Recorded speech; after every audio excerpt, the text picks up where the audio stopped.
आन्या ने एक लकड़ी का लट्ठा बर्फीले झील में धकेला। उसे पता था यही उसकी आखिरी उम्मीद है। वो लट्ठे को पकड़कर धीरे धीरे झील के बीच की ओर तैरने लगी। हर एक लहर जैसे उसके जिंदा रहने के इरादे को आजमा रही थी। जैसे ही उसे सही जगह का अंदाजा हुआ, उसने गहरी सांस ली और सीधे काले पानी में गोता लगा दिया। नीचे अंधेरे में उसे एक डूबी हुई प्लेन दिखी। आन्या ने अंदर तलाश शुरू की और कुछ कसकर बंद पैकेट मिल गए। सोचने का वक्त नहीं था, बस उन्हें खींचकर ऊपर आ गई। पर तभी ऊपर कैंप में एक भालू आ धमका। भालू को आन्या के थोड़े से खाने की गंध लग गई। वो अभी भी पानी में थी, कुछ कर नहीं सकती थी। भालू फिर झील किनारे पड़े उस मर्द की लाश के पास गया, उसे सूंघा और बिना कुछ किए चलता बना। आन्या ने राहत की सांस ली। वो जल्दी से किनारे आई और पैकेट खोले। अंदर बस कागज भरे थे, कोई काम की चीज नहीं। उसने थके हुए मन से उस मरे हुए आदमी को पास की मिट्टी में दफना दिया। अब वक्त भावुक होने का नहीं था। उसी कागज का इस्तेमाल कर आग जलाई और अपनी बची हिम्मत को फिर से जगाया। फिर उसने झील का पानी उबाला ताकि पीने लायक हो सके। उस वक्त उसे लगा जैसे वो सबसे खुशनसीब इंसान है। भोजन की तलाश में उसने झील में मछली पकड़ने की कोशिश की। एक पेड़ की टहनी, नायलॉन की डोरी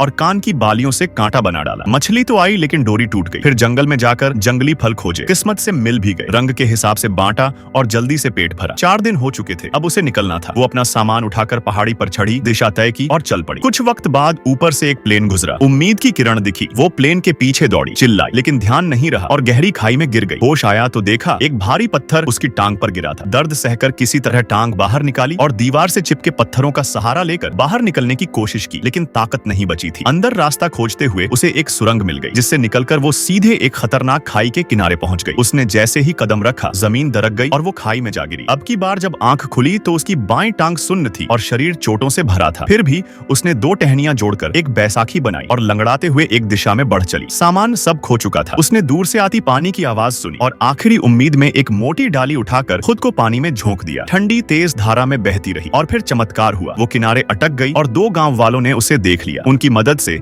आन्या आखिरकार होश में आई।